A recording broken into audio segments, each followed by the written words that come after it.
दालबट्टी बनवायची आज. असं पीठ मळायचं आणि असे उंडे करायचे. उंडे झाले की पाण्यात सोडायचे.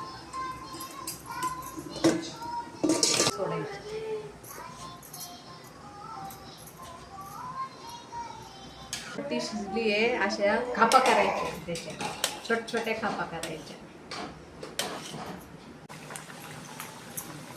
अशा खरपूस तळलेल्या आहे बट्ट्या.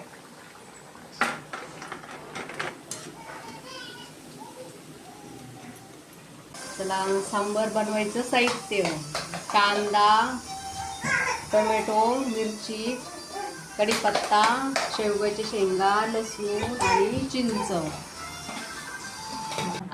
सांबर तयार झालेलं आहे आता.